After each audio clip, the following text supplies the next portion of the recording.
muy seguramente estaremos... Es sobre la proposición y veo que el gobierno es bastante débil en separar tajantemente Estado de religión. En los espacios de algún tipo de interés social de origen privado puede haber actividades rentables. ¿Por qué el Estado renuncia a cobrar impuestos cuando las actividades son rentables? ¿O por qué no aclara perfectamente que bajo la libertad de cultos que nosotros hicimos aprobar en la Constitución del 91, se permite las creencias, etcétera, pero las organizaciones alrededor de las creencias tienen deberes con la sociedad y con el Estado? Esos deberes entonces ahora se conculcan, no se aceptan, simplemente porque se necesitan unos votos. A tal punto ha llegado nuestra clase política que banderas absolutamente democráticas, como separar iglesia y Estado y permitir por tanto la libertad de cultos, hoy se evaporan. Y entonces la ley queda sumida, dependiendo de los votos en la plenaria, a tal o cual creencia, y estando supeditada a tal o cual creencia, entonces se exoneran de impuestos. Yo pienso, señor presidente, que bien el gobierno debería corregir esa posición que nos devuelve a 1886, pero con otra marca religiosa, y permitir que la Constitución del 91 opere en el sentido de una libertad de cultos, una independencia entre religión y Estado y unos deberes que las creencias diferentes permitidas en su libertad, unos deberes que deben tener con la sociedad y con el Estado. Gracias, señor presidente. Indudablemente el gobierno, dice la Constitución, doctor Barguil, es el ministro del ramo y el presidente. Cuando usted dijo que había sido avalada la proposición por un viceministro, eso no es el gobierno. Y ya hay una irregularidad.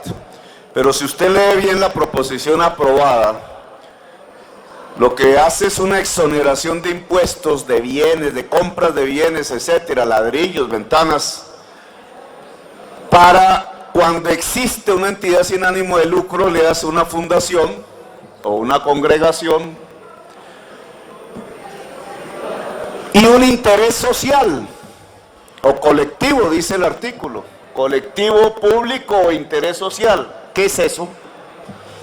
¿Está definido? Como no está definido, lo que ustedes acaban de aprobar en mayoría puede dar para exonerar de impuestos, para construir un templo de X secta o iglesia. Mencioné eso, podría dar para una universidad, pero también podría dar para construir prostíbulos.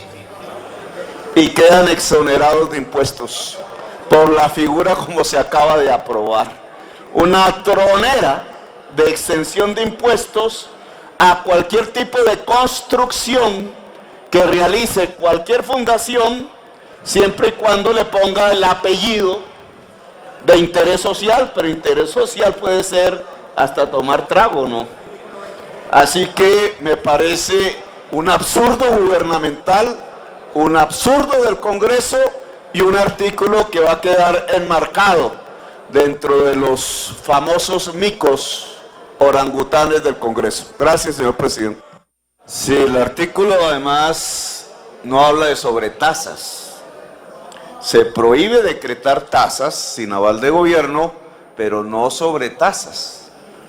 Y la sobretasa implica que ya existe la tasa, es decir, lo que estamos hablando aquí es de una sobretasa de renta a las utilidades bancarias, y eso no está prohibido para la libre iniciativa del congresista en el artículo constitucional.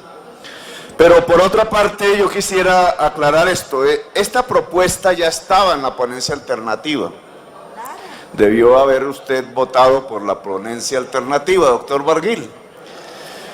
Entiendo por qué la hace por fuera de esa propuesta, de esa ponencia, pues es el protagonismo que es legítimo, digamos, de un ponente. Y le voy a acompañar la propuesta con la siguiente argumentación.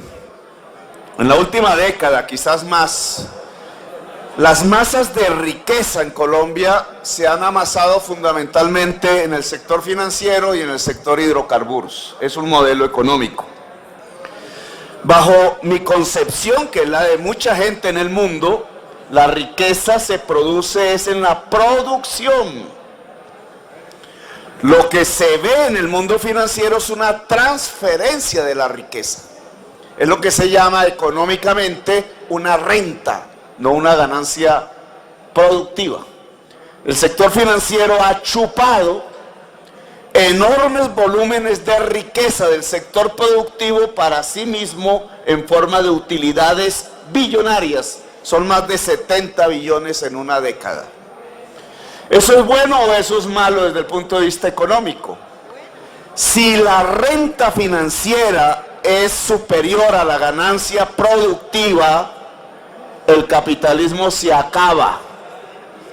Mis queridos amigos del Congreso, si quieren desarrollar el capitalismo, y yo lo quiero, hay que disminuir las tasas de renta en Colombia. Precisamente para que la agricultura se incremente, la industria, la producción en general, y ojalá fuese así con el empleo, lo que hay que disminuir son las rentas. Esto que acabo de decir es la teoría clásica de David Ricardo, el fundador de la economía en el mundo. Disminuir las rentas implicaría las rentas de la tierra, las rentas petroleras, las rentas financieras.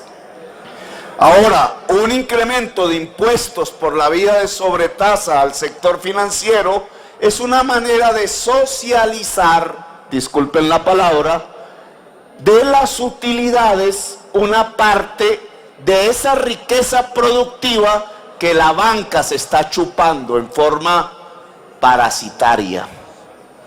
Volverla recurso público y poderla reinvertir para desarrollar económicamente el país. Esa es una forma de desarrollar el capitalismo.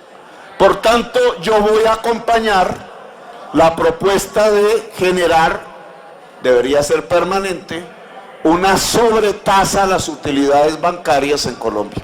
Gracias, muy amable.